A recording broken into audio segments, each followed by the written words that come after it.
All right, let's get right into it. When you think of the Giza plateau, you probably picture pyramids, tombs, a final resting place for pharaohs who died thousands of years ago. But what if that's only half the story? What if Giza wasn't a monument to the dead at all, but was actually a functioning piece of sacred technology? In this explainer, we're going to look at a pretty radical idea: Giza as a machine, an engine built for resurrection. So, that really brings us to the core question, doesn't it? For centuries, the official story has been that the pyramids are just these incredibly elaborate tombs. But a whole other way of looking at it suggests they were something far more active, maybe even alive. So were these things just fancy containers for a corpse, or were they built to launch a conscious soul into the cosmos? That's the mystery we're unpacking. Now, to really wrap our heads around this, you have to understand that there are two completely different stories being told about Giza. On one side, you've got the conventional, mainstream archaeological view. And on the other, you've got this more esoteric or mystical interpretation. And the wild thing is, as we're about to see, they might not be at odds at all. And this lays it out perfectly. So archaeology tells us, okay, Giza was a massive cemetery complex, a place for the dead. And recently we found out it was a huge industrial site. But the alternative view? It says it was an initiation device, a machine aligned with the stars, a technology for consciousness. So the core idea here is, what if these aren't two competing stories? What if they're just two levels of the same incredibly sophisticated system?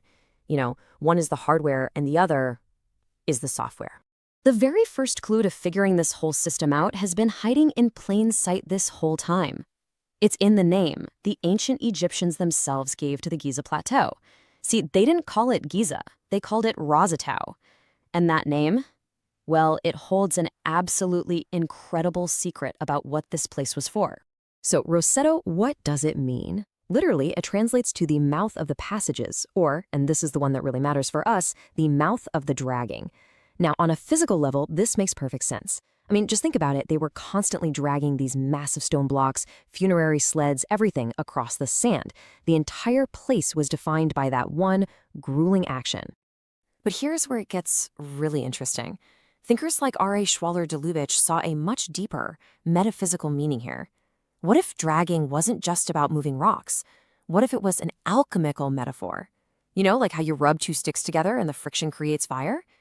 The idea is that the immense physical resistance of dragging all that weight was a ritual designed to create a spiritual spark, what the Egyptians called the Akh, a glorified spirit. It was born from the friction between the body and the spirit. Rosetau was, by design, a place of maximum resistance. This idea of a physical process creating a spiritual result is absolutely key, and it brings us to the patron god of Rosetau, a deity named Sokar, and a stunning scientific discovery that connects Giza's spiritual purpose to a very real, very industrial process. So it's crucial to know that the main god of Rosetau wasn't Osiris, at least not at first. It was Sokar, and he's a really fascinating figure. He's a god of the underworld, of deep silence and potential, but he's also the patron god of smiths and metalworkers. He connects these two worlds that seem so separate, the transformation of the dead and the transformation of metal. And then, just in 2024, science dropped a bombshell, a huge piece of the puzzle. Geochemical analysis of mud from Giza's ancient harbor found massive contamination from copper and arsenic. This proved, beyond any doubt, that during the Pyramid Age, this place was a major industrial metalworking site. The physical evidence was finally catching up to the myth. And this is where the two stories just fuse into one. The process of smelting, taking raw, impure ore and using incredible heat to forge pure, shining copper, that wasn't just labor for them. It was a sacred ritual. It was a physical reenactment of the spiritual goal of Rosetau, to transform the dense, inert matter of a corpse into a purified, shining body of light. Okay, so if the entire Giza plateau is this giant alchemical lab, then the Great Pyramid has to be its main instrument. We've got to stop thinking of it as this passive, dead building and start seeing it as an active piece of technology, an engine designed for a very, very specific purpose. And the engineering evidence for this is just Wow, the king's chamber is built from Aswan granite, which is packed with quartz crystals. Now, quartz has what's called piezoelectric properties, which means it creates an electric charge when you put it under pressure. Engineers like Christopher Dunn have made the case that the entire structure was tuned like a giant musical instrument, designed to resonate and amplify the natural low-frequency vibrations of the Earth itself.